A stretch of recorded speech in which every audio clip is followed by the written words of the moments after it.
నమస్తే అండి. ఇప్పుడు మనం ప్రజెంట్ టోల్ గేట్‌కి సంబంధించింది కొత్త రూల్స్ పెట్టామని చెప్పారు కదా! దాని గురించి మొత్తం ఇప్పుడు మనం ఒకసారి తెలుసుకుందామండి. అదేంటనేది కూడా ఇప్పుడు మొత్తం క్లియర్‌గా మీకు ఎక్స్‌ప్లెయిన్ చేస్తాను. యాక్చువల్‌గా ఏంటంటే ఇంతకుముందు ఇప్పుడు సపోజ్ నేను నెల్లూరు నుంచి విజయవాడ వెళ్తున్నాను అనుకోండి. దాన్ని ఒక అరగంట ముందు రీచార్జ్ చేసేసుకొని బయలుదేరడం వెళ్ళిపోవడం. బ్లాక్ లిస్ట్‌లో ఉందా? బ్లాక్ లిస్ట్‌లోకి ఎప్పుడు వెళ్దాం మామూలుగా రీచార్జ్ చేసుకొని వెళ్ళిపోతుంటాం కదా! మామూలుగా మన ముందు రోజో లేదా గంట ముందో చూసుకుంటాం మనం.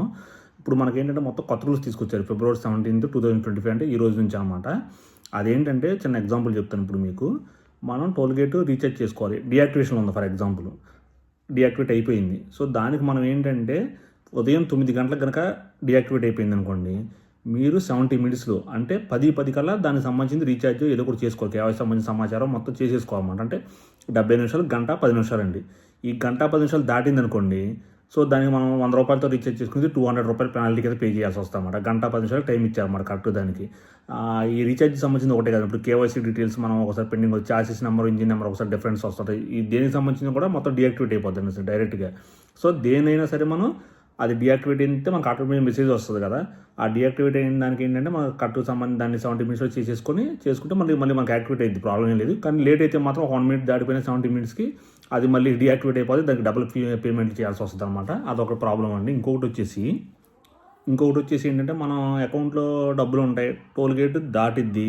దాటిన తర్వాత డీయాక్టివేట్ అయిపోయింది. ఇప్పుడు మనం టోల్ గేట్ దాటాము. 1 మినిట్ తర్వాత డీయాక్టివేట్ అయిపోయింది అనుకోండి.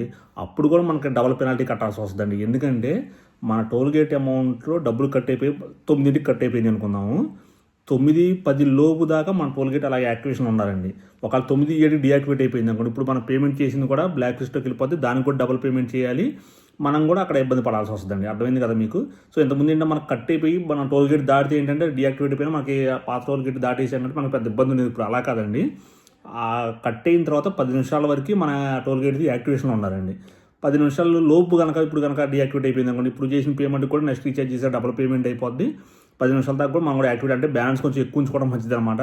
మనం ఏం చేస్తాం ₹100 కట్టుకు ₹100 రీచార్జ్ చేసేసుకొని వెళ్తుంటాం. ఆ ₹100 కట్ అయిపోద్ది. జీరో బ్యాలెన్స్‌లోకి వెళ్ళిపోద్ది. మనం ఏం చేస్తాం నెక్స్ట్ టోల్ గేట్ వచ్చేటప్పుడు ముందు రీచార్జ్ చేసుకుంటే ఇద్దరికి ఆ ప్రాబ్లమ్స్ లేదు. బాగానే ఉండేది. ఇప్పుడు ఏంటంటే ఆ ₹100 కట్ అయిపోయి జీరోకి వెళ్ళిపోయి అది కనుక బ్లాక్ లిస్ట్‌లోకి వెళ్ళిపోయింది అనుకోండి 10 నిమిషాల లోపు. ఈ కట్టిన అమౌంట్ కూడా నెక్స్ట్ రీచార్జ్ చేసినప్పుడు డబుల్ అమౌంట్ పే చేయాల్సి వస్తుంది. ఇట్లాంటి కొత్త రూల్స్ ఉన్నాయన్నమాట. ఒకసారి అందరూ జాగ్రత్తగా చూసుకోండి. మనం నెక్స్ట్ టోల్ గేట్‌కి వెళ్ళినప్పుడు ఎలా తెలుస్తుందంటే ఇది సెక్షన్ 176 అంటే 176 అనే నెంబర్తో ఎర్రర్ చూపిస్తుందండి మనకి. ఆ ఎర్రర్ చూపించిందంటే మాత్రం బ్లాక్ లిస్ట్‌లోకి వెళ్ళిపోయింది. ఈ ప్రాబ్లం వల్ల మనకు తెలుస్తుంది. సో, చూసుకొని దాన్ని బట్టి చేసుకోండి టోల్ గేట్లు ఇబ్బంది పడకుండా. ఓకేనా? Thank you very much.